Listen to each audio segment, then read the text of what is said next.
what the Squeeze Theorem or Sandwich Theorem tells us is if we have f of x less than or equal to g of x less than or equal to h of x for all x, or at least for all x on an interval around this value of a. For all x, we'll say near a, except possibly at a. We might have maybe an open circle and maybe it's defined somewhere else, okay? Because again, the function doesn't even necessarily need to exist there right at the value of a for the limits to exist. So we're going to say except possibly at a. And we're going to say that the limit as x approaches a of f of x, this lower curve, is equal to L, and the limit as x approaches a of the upper curve h of x is also equal to L. So in other words, like this point right here, graphically, you can see that kind of approaches, that would be approaching the, so this is like a here, and it's approaching like the y value there of L, let's say. Okay. All right, so both the red graph and the blue graph are approaching the y value of L. If g of x is sandwiched in between the f of x and h of x, so g of x is always between or equal to f of x and h of x, then if both the boundary curves go to the same limit, the Squeeze theorem now will say also then that the limit of g of x will also be L. So we could say then, this is our conclusion, that the limit, all of this was our hypothesis, then we have our conclusion, then the limit as x approaches a of g of x is also equal to L. So actually, let's take a look at an example of using this then. We want to, let's say, find the limit as x approaches 0 of x squared times the sine of 1 over x. Alright, so now before we do this, let's just investigate a little bit about what we would have if we had, like, say, the limit as x approaches, let's say a limit as x approaches infinity of sine of x. So first of all, do you know what sine of x, what that graph looks like? Do you remember what that looks like?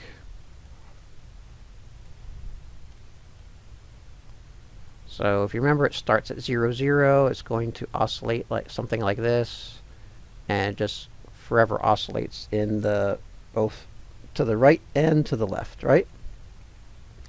And you're going to have boundaries, or upper bound of 1 and a lower bound of -1. So you're going to have a sine curve that looks something like that. So if you think about what happens as x goes toward infinity, what happens to your function values, this value of sine of x as x goes toward infinity? As x keeps getting bigger and bigger, do you see your y values or your function values could be any, it's always going to be like oscillating between 1 and -1. It could be anything, right? Somewhere between, anything between 1 and -1, including 1 or -1. So because it oscillates all the time, it never goes to some specific number. This would just be something that does not exist. Okay, so this by itself would be something that does not exist. Well, what if we did, say, a limit as x approaches 0 then of sine of 1 over x? So let's say x is approaching 0 from the right side. Okay, then, well, we haven't gone over this algebraically yet, but if you think about as x approaches 0 from the right, we want to think about what happens to 1 over x. So these numbers are getting very, very small, close to 0. So like 0.1, 0.01, 0.0001. If we had like 1 over 0.00001, then what would that be? Well, what if we change that to a fraction? It would be, this would be the decimal place here. We'd have here tenths place, the hundredths place, thousandths place, the 10,000ths place. This would be, what, the 100,000ths place. So this would be like 1 over 100,000, right? If you take 1 over fraction, if you were to simplify this, how would we do that? So 1 divided by a fraction would be the same as 1 times its reciprocal, right? So this is just going to be the same as 100,000, right? Or you can see that's going to be very big, right? Well, if this number keeps getting smaller and smaller, if we made this like 0.000000000, a bunch of zeros and a 1, this fraction is going to be like 1 over a big number. You take 1 over that number, you get it to be 1 times the reciprocal of this.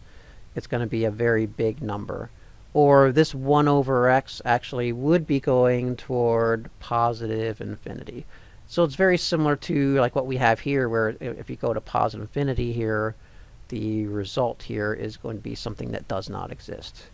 So this is going to be something that does not exist. So that's just looking at like this piece of it as x approaches 0 from the right. Now, just to kind of look at this also as x approaches 0 from the left side, we have sine of 1 over x. Let's think about what happens with that. Well, these are just going to be now, just to the left of 0, be negative, really small numbers, negative, that are approaching 0. So this, the only difference here, you would just have negative numbers here, like you'd have 1 over negative 0.000001 or something. What is this? Tenths, hundredths, thousandths, 10,000ths, 100,000ths. This would be negative 1 millionth, right? Negative 1 millionth in the denominator. So this would be 1 over that, 1 divided by that. It's the same as 1 times its reciprocal, or this would be the same as negative 1 million. And hopefully you can see that if this keeps getting smaller and smaller in size, we keep adding more zeros and then a 1, like negative 0.100 zeros and then a 1. That would be a super small number, but if you take the reciprocal, it's going to be a super big in size number, but it would be negative. So 1 over x here is going to go toward negative infinity. But again, if you look at what happens to sine of something, if this thing in here is going toward negative infinity instead, you just kind of look at this graph. Again, the function values, or y values, are really just oscillating again between 1 and negative 1. So this, again, would just be something that does not exist. Now, so what I'm trying to show you here is that this limit, or the two-sided limit, also then would not exist for sine of 1 over x. But even though that does not exist, we can actually do something with this with the Squeeze theorem. So because what we can do about sine of 1 over x is anytime you have sine or cosine, that is always going to be bounded between 1 and negative 1, assuming the amplitude is just 1. So sine of 1 over x would always be between negative 1 and 1, right? And what we would have here is the objective here would be to get this term in the middle to look like this term here. So what we will do is just multiply all 3 parts of this inequality by x squared. So we would have negative x squared is less than or equal to x squared sine of 1 over x, which is less than or equal to x squared. So now let's see if we can use the Squeeze theorem here.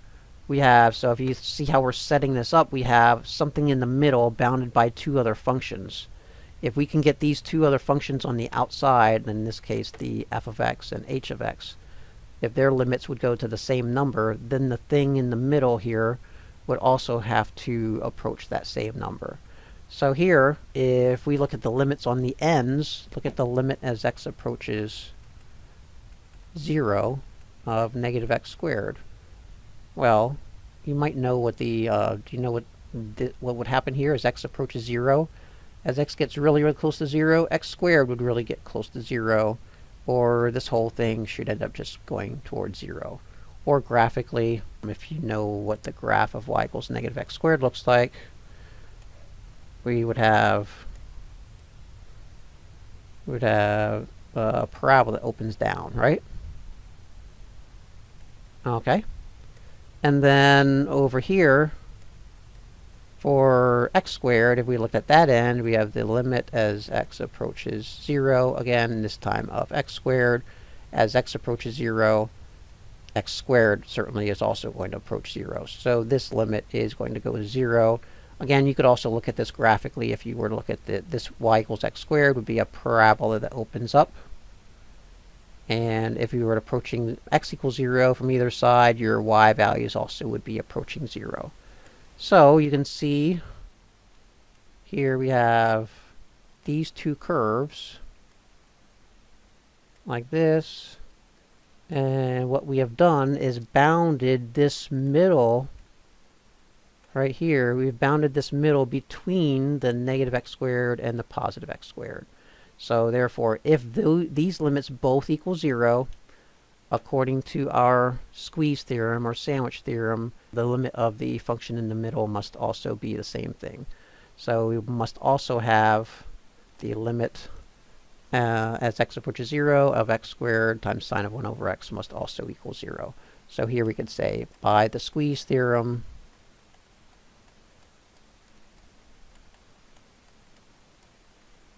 the limit as x approaches 0 of x squared sine of 1 over x is also equal to 0. Now, not that we necessarily need to graph this, but this is probably going to be maybe something that kind of, it looks like a sine curve that kind of oscillates between these two. If you were to draw those, the x squared sine of 1 over x, because it's going to be bounded between, at some points, whenever sine is actually equal, when sine of something is equal to 1 or negative 1, it actually will end up giving you, it'll be actually right on one of those graphs. But the key thing here again is you are able to sandwich or squeeze one function in between two other functions that go to the same limit. The typical application of the squeeze theorem is usually with a trig function. And one reason for that, again, is because your sine and cosine is bounded like this between 1 and negative 1. You're able to bound it and then usually get this other expression, with this three-part inequality bounded between two other functions like this. Okay. So that's how the squeeze theorem works. Okay. And don't forget to subscribe to my channel. Just hit the button right over here. Thank you.